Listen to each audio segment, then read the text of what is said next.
Welcome back to CareCast, the podcast from Caresoft, the trusted government IT solutions provider. Subscribe to get the latest technology updates in the public sector. I'm Anthony Jimenez, your host from the Caresoft production team. On behalf of Bastille Networks, we would like to welcome you to today's podcast. What happens when everyday glasses can record you, identify you, and stream your data without you ever knowing? In this episode, Adrian Sanabria and John Bundy break down the real security and privacy risks of modern smart glasses, from AI-powered features and live translation to covert surveillance and facial recognition. They explore how these devices are evolving, how they can be detected, and why their potential for abuse may be higher than most people realize. Welcome to the Wireless Threat podcast series sponsored by Bastille Networks. I'm Adrian Sanabria, and joining me is John Bundy. How you doing, John? Yeah, I'm doing great. How are you doing, Adrian? I'm doing good. I've been looking forward to this one. We've been talking about this one for a little while, and I'm also excited for this one because we have some show and tell. We have some demos we can even do here. In this podcast series, we explore a new class of device or threat in each episode. We help you understand the threat, walk through some real-life scenarios, and even do, as I just mentioned, the occasional live demo. Ultimately, the goal is to answer the question, should you be worried about this? If you have any devices, threats, or attacks you want us to dissect on this podcast, please let us know in the comments. In this episode, we are discussing smart glasses. Let's get started. I think the very beginning, if you're to go way back in this, was Google Glass. And Google Glass failed hard enough that nobody touched this market segment for a long, long time. And I was actually, I was selected as a glass explorer, was the term that they used back then. You had to basically write an essay on how you would use the things, how you envisioned using the things, because they wanted people to develop for them. They wanted to see what kind of use cases people came up with. And I was really excited about it up until the point where they said, okay, you're ready to get your glasses, $1,600. I was like, nope, I don't have that much extra cash laying around. So this is back, I don't know, 2010, 2012. I forget when these things first came out. Yeah, it's been at least 10 years. I mean, and it's amazing what the backlash was to them back then, but times are certainly different today, aren't they? Yeah, well, I think one of the key differences, obviously, Meta decided to partner with Ray-Ban and use one of their iconic styles, right? And it's only been in the last, I've owned this pair here, which have prescription glasses. I am blind. I am heavily myopic and rely heavily on my glasses. And I've had these for about 2 years, and really only in the last 2 or 3 months have people recognize these as smart glasses and not just normal glasses on my face. So first off, like we had the term glass holes, right? Yeah. From those Google Glass days, because they looked weird. They stood out. They made people uncomfortable. And while these make people more comfortable because they look like normal glasses, I think we're kind of slowly seeing some backlash to them, because people now realize that they're surrounded by them. I think you did some research and found that Meta has sold 7 million of these to date. Well, that was just last year, right? And that tripled their sales from 2023 and 2024. So they're probably close to 10 million units from them alone. So they're really leading the charge here. And looks like they're doing pretty well. Yeah, so there's actually a Gen 2 of these out that has a better camera. I think it has more battery, so 8 hours. You can leave the things turned on. And they now have like sport versions of them. So instead of Ray-Ban, they have a collaboration with Oakley, and so those are much more durable. These are not waterproof. Those have some IP dust and water resistance rating, and those can do high-speed photography as well. So like you're snowboarding or something like that, they want to be able to capture high frame rates. Yeah, just working out all those different use cases now, I think, right? Just feeling out the market and expanding in different directions. So before we go deeper on these, maybe let's talk a little bit about the rest of the market here, because you've done a lot of research here. Yeah, I mean, first, I think it helps just to kind of describe the market in general. Like you said, what are the classes or types of smart glasses out there? And you can slice and dice it a lot of ways, but one way I've been looking at it is like 3 or 4 categories of glasses. There's your AI assistants. These are the lighter weight glasses that are meant to look more normal and connect to an AI and just help you every day, right? They're usually lightweight. They try to look like a normal set of glasses. They might have a camera, they might not. They probably have a microphone for voice input. They probably have speakers on the frame there for feedback. They might have a little monocular display. That they're called glanceable displays because they're meant for you to kind of glance up. So if you see one somebody kind of looking up all the time, It's they'll have you usually check like on this on the side, right like eye. up in the corner. Yeah. Yeah. These don't have those, just to be clear. Yeah. But the next model does, right? They've got a meta display out now. So those are kind of one category. Like I said, I'll call them the AI assistants when we refer back to them. The ones that are connected usually through your phone to an AI and have some sort of voice input. They may or may not have a camera, may or may not have a heads-up display, usually monocular if it is. And it's meant to display text or simple arrows for navigation, just simple things, not like an AR overlay, which we'll get to. So that's one class. Another class would be you kind of take that and turbocharge it and get yourself binocular vision, put some more sensors on it. Now you have an augmented reality system like you see in the sci-fi movies, where you look at something and you can see something in 3D space that these glasses are generating for you to help you out. Still probably connected to an AI, but these will have more cameras, more sensors to determine where you're looking, where you are in space. They'll do something called SLAM, spatial location and I think measurement or modeling, to kind of figure out what you're looking at and what they should display there. Now, this is cool because now you could pin apps like on your desktop. You look over here on your desktop and there's something floating there that gives you the weather or a clock. Look over there, there's a different app. Or you could get information about the 3D world you're in as you're walking around. These tend to be bigger. So you have more sensors going on. You need a bigger battery. You've got more cameras. You've got a lot to go on there and a little more noticeable than the first class of AI assistants. Then you've got something I'll call like extended reality or more of a display on face is a good term. And I've got some of those. I'll pull it quickly. These are meant to be kind of tethered. Could use a high-speed wireless. Here's some. You can see they're a bit thick, a little chunky, they'd say. Heavily tinted. Kind of obvious that you're wearing them. You're not going to walk around with these. You can see through them. They do a pattern. So if I put them on, you can kind of tell something's out here. And what I see now is a screen that's floating like 10 feet in front of me in stereo. It's just mirroring whatever I'm connected to. What I'm connected to is just a laptop. And you can kind of see, this isn't good video, but that's a reflection. There we go. So there's some stuff in there. It uses a bird bath display and fancy optics to curve all the light. But these are thick guys. And it's meant just, like I said, for productivity enhancement, entertainment. You can hook it up to your Switch. You get a big display floating in front of you. There's no network connectivity. And so what we're talking about threats, we can almost just kind of toss this one out right away as not being much of a threat. So those are kind of 3 categories. And then if you want to add to that, and so there's some niches within each to focus on health. And then there's industrial use cases that are less threatening that we can talk about. And then there's what's upcoming with maybe Android XR and how they're building a framework to expand this market and capabilities. But those will fit into those 3 categories I kind of said before. Yeah. Help? Yeah, absolutely. Yeah. And it's so it's interesting. One thing I should mention, manufacturers are not completely unaware of the concerns about privacy and things like that. So if I take a picture, you should see.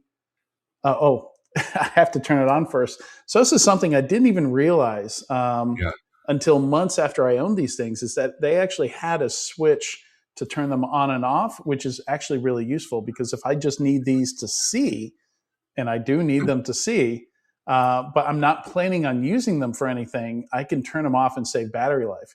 Before that, I thought they just turned on, the moment you took them out of the case, which they do if you have the switch in the on position. I've got it in the off position right now. I'm going to switch them on right now. And you can see there's not a whole lot of obvious hardware in the design here. You can see like underneath are the speakers you mentioned. I'm not sure where the microphone is, but it does have some pretty good microphones. I believe it's right there in one of the nose pads. Mm-hmm. And then you can clearly see it actually looks like there's a camera on each side, but one is an LED and one is the actual optical camera. So they're on now. They're connected. They only take maybe 20 seconds to boot up. And Yeah. when I take a picture, we see a little flash right here. If I take some video, and I can do that by voice or by holding down the button for more than 2 seconds or something like that. It's now taking a video, so this will kind of slowly pulse. But we very quickly saw some services where you could send these off and somebody would kind of expertly drill out the LED here so that other people around you don't get these kind of notifications. And even with these, honestly, I've never had anybody spot it or say anything to me when I am taking a video, like maybe I'm biking on a greenway or something like that.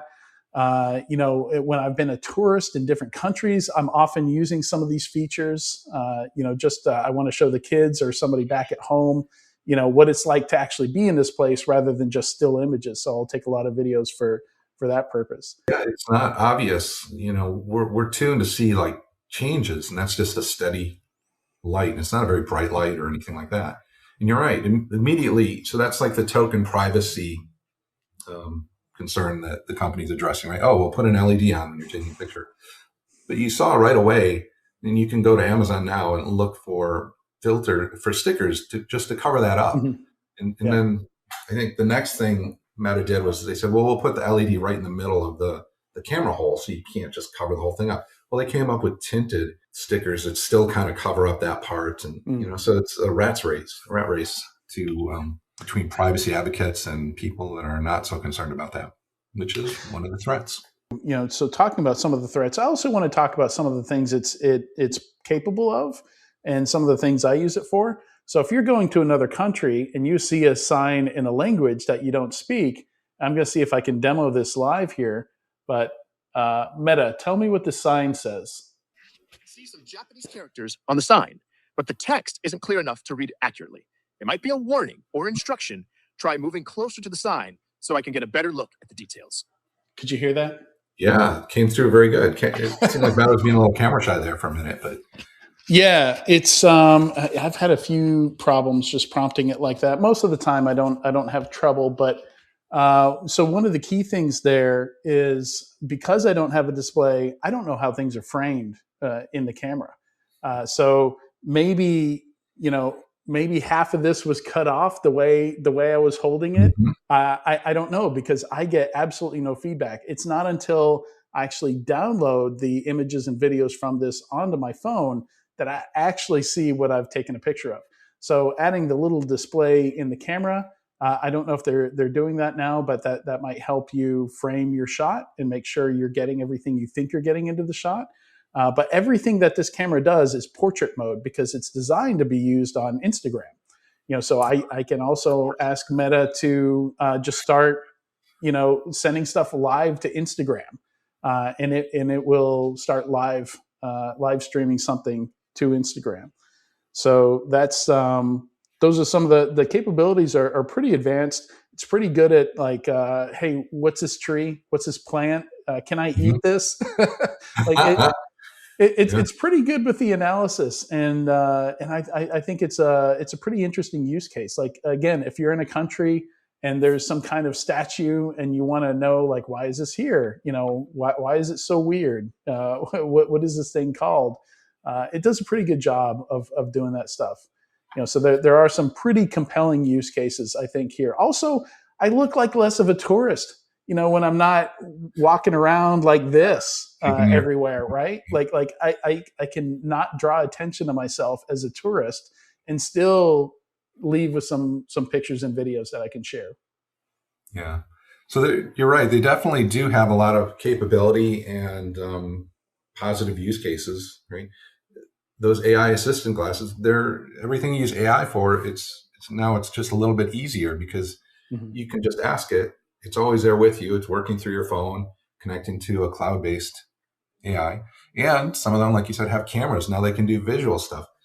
You can extend that to, health-focused things. You can, for the hearing impaired, you can have live translation using microphones to pick up conversations and either send it to the cloud for more accurate translations, or have a local model for speed on your phone, and you get, like caption text to speech or speech to text right there in your display. And less obvious than wearing hearing aids, and might help with comfort levels. It's the same thing for visual impaired. You can let those cameras in the lenses feed to an AI that can help identify objects, or maybe move focus to the periphery if you have problems in your central field of view, or do an edge detection in real time to help highlight areas of interest. So there's a lot of good use cases for these AI-based assistants. Yeah, there's another one called Be My Eyes, where you're talking about hearing. You could even have some vision issues or blindness, and this thing will try to navigate you around. I'm tempted to try this to see how well it works, but yeah, there are these always on modes that you can use. Like if you're building something and you need some guidance on like what tools to use, how to put things together. It can look at what you're doing, analyze what you're doing, and give you some guidance. So on the one hand, it is it's a compelling form factor because I'm doing all this hands-free, right? Mm-hmm. I'm not having to like juggle this, hold this with one hand while I'm using a tool with the other hand. So that makes it a bit more compelling. But these at least are dependent on my smartphone, which some of the other ones you're talking about, I think where this gets a little bit more interesting is where the entire computer is in the glasses and they're standalone. Yeah, so if you switch more to those kind of full AR experiences, those are still split. Some of them will still use the camera for the heavy lifting. Some of them are exploring the idea of using a hardware puck that's kind of attached to help with the processing and battery power. And there's a cable to it. Yeah, the battery's just not going to be as long lasting with all those sensors and constant display going on. And then there's some that are aiming to be just completely computer on your face, like you said. And they got the whole thing, don't need your phone. They might have a SIM, cellular connection, do all that processing and give you that full experience, and maybe replace your phone. Can send emails, can take calls, get your SMS, your text messages, have apps. Like I said, the apps floating around. And that's where Android XR that's upcoming is really going to probably shoot for something like that, because they're developing an open ecosystem. So a lot of these glasses now, they have a proprietary OS. They might have a few apps for it, but you're really limited.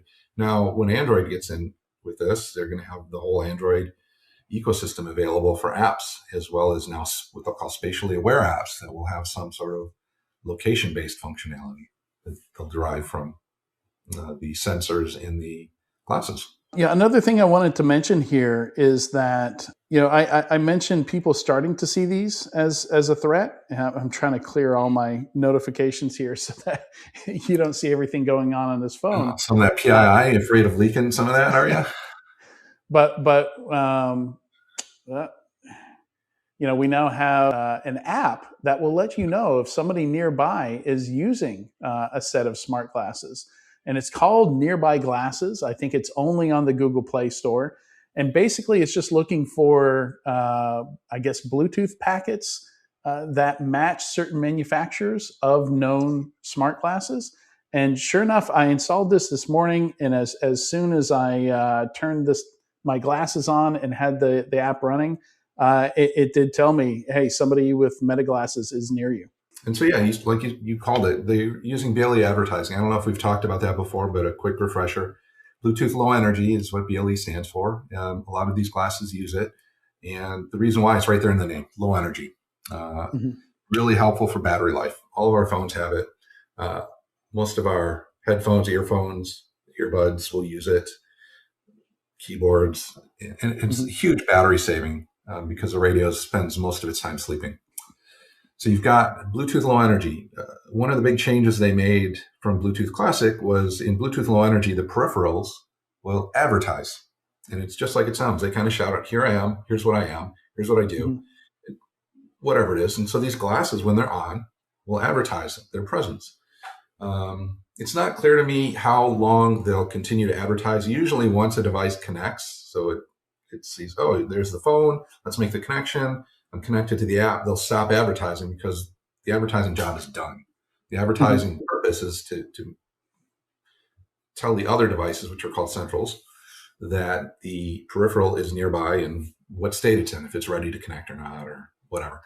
So these advertisements will often have some identifying information so you know what the device is, so you know if you want to connect to it or not. And in this case, what the app does is it's going to look for certain unique identifiers that are assigned to manufacturers. And I think the developer just took a list of manufacturers that may make smart glasses, said, well, if I see one of these manufacturers, let's just pop a notification.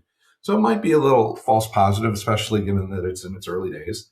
But it's certainly better than nothing. As you saw, it worked properly with those Meta glasses. And so that might be something useful to people. Yeah, and to your point, it's been about 4 minutes and it hasn't notified again. So I wonder if it does stop notifying as soon as these things are connected, because it was sending. You can see it does have a debug log here. I think I found an angle where you can actually read it, but yeah, I stopped seeing those, and they are still on. So I wonder if I ask, "Hey Meta, what am I looking at?" You're looking at a smartphone screen showing an app that detects smart glasses nearby. It warns that regular glasses might trigger false alerts. So it advises caution when approaching someone wearing glasses. I don't know if you can hear any of that. Only mumbles, yeah. Okay, yeah, I should have held up the mic. It didn't notify me anymore. So yeah, I wonder if this is kind of missing a feature there where. Well, it's not missing a feature so much as Bluetooth is working as designed. It's a limitation, right? Yeah. It's a feature. It's not a limit. I mean, that's how it's supposed to work, is the glasses advertised. No, I mean a limitation of the app, right? The app. Well, yeah, I don't know if there's a way to really solve that based on the way Bluetooth Low Energy works. But so right now, the phone that your glasses are connected to, the screen's off, right? Yeah, screen's off. Yeah, so the glasses are still connected to that phone. They've stopped advertising. The app that detects them can no longer see the advertisements because they're not there, and it doesn't work. So that's I thought prompting it might cause some additional activity, but I didn't see anything. I still haven't seen anything for the last 5 minutes.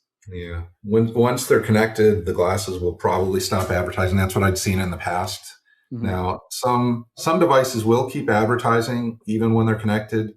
Notably, headphones and earbuds that are meant or have the capability to connect to two phones at the same time, they need to make their presence aware to the second phone that might want to connect. So they'll keep advertising that they're there.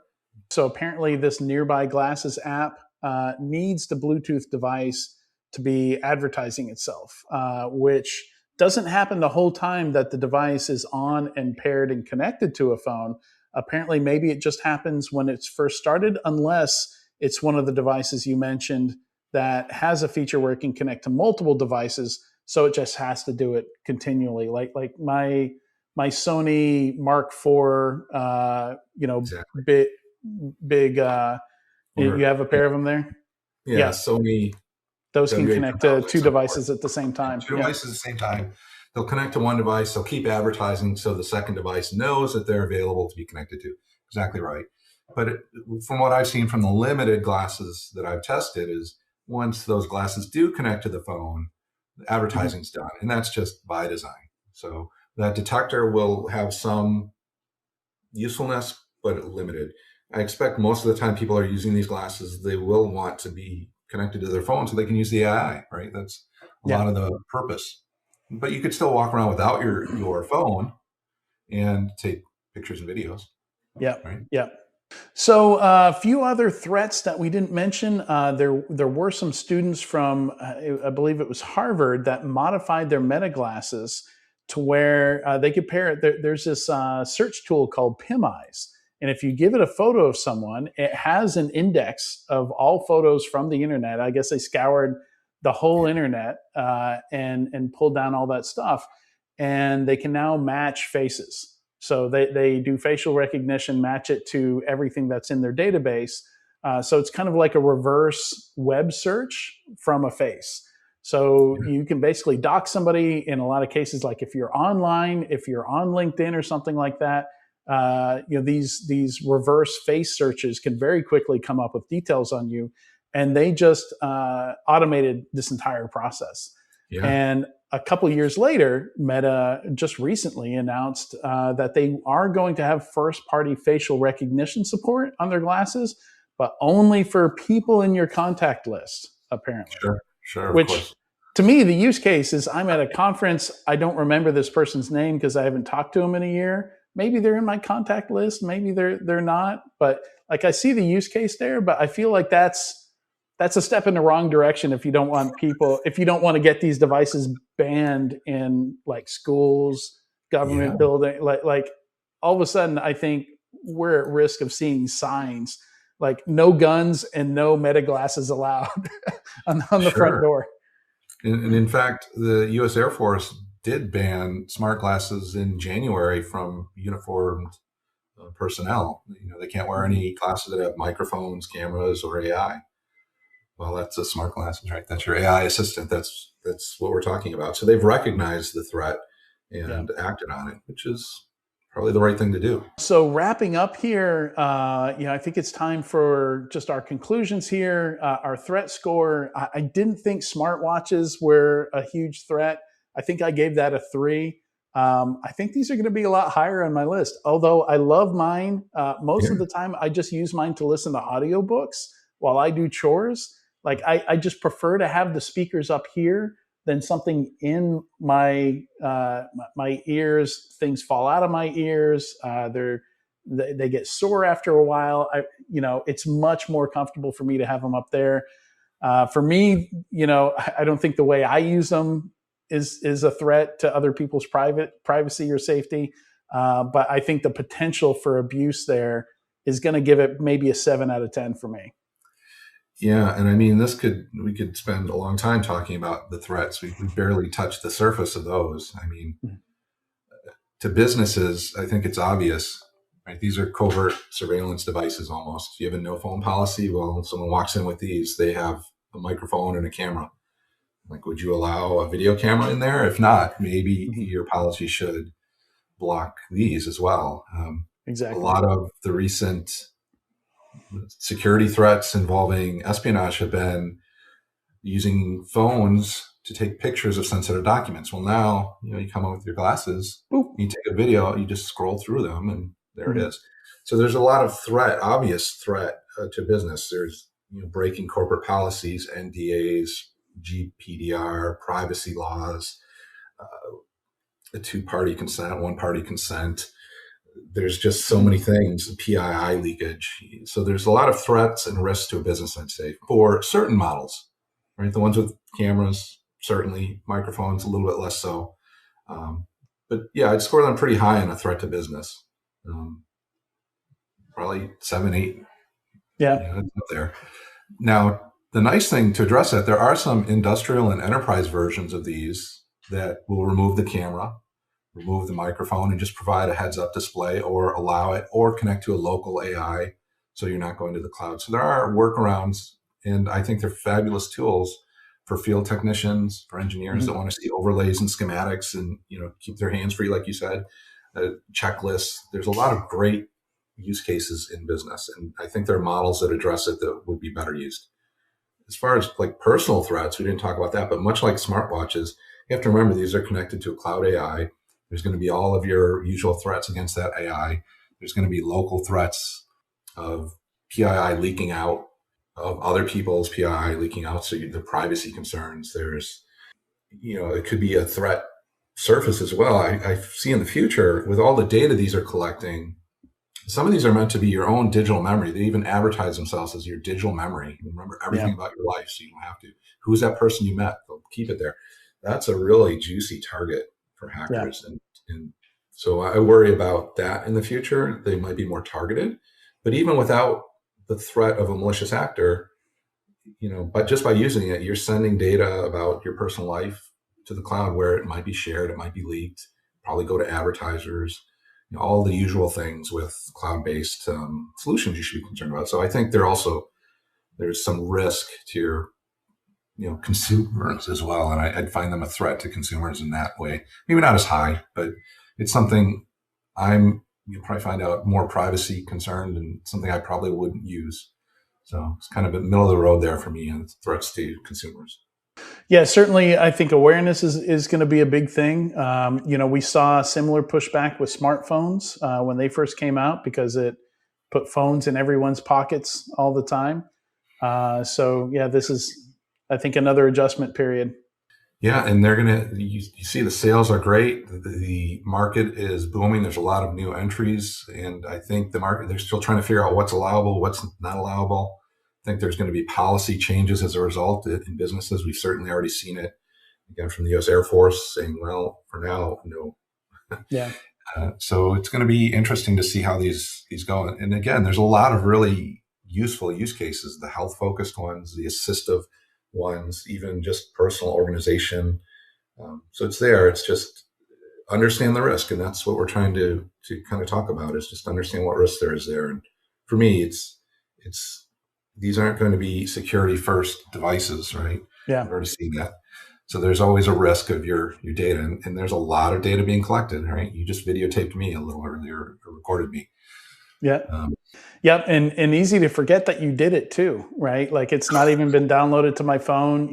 Like a week from now, I'll grab that and delete it. I don't need to keep that. It might be on Instagram already. Yeah, it could be if I've misconfigured something. Absolutely. Sure. What happens if I yell, "Hey Meta, record this to Instagram"? If I yell it loud enough, are your glasses going to do it? Yeah, if I had speakers on and these weren't in, it would be interesting to see how easy they could be triggered. So yeah, interesting devices, lots of great use cases, definitely risks and threats involved, and you should just be aware of those to your business and to yourself. All right. And with that, we're going to wrap up this episode. Thanks again, John, for joining me today. Very interesting conversation. Glad we got to have this one. It was my pleasure. Thanks for being here too. It was fun to talk about them. And big thanks to Bastille for sponsoring this series. And you can check out bastille.net/blog for more information on wireless threats. And don't forget to leave a comment with what you'd like to see us discuss next. Until then, see you later. Thanks for listening, and thank you to our guests, Adrian Sanabria and John Bundy. Don't forget to like, comment, and subscribe to CareCast, and be sure to listen to our other discussions. If you'd like more information on how Bastille can assist your organization, please visit www.caresoft.com or email us at bastille@caresoft.com. Thanks again for listening, and have a great day.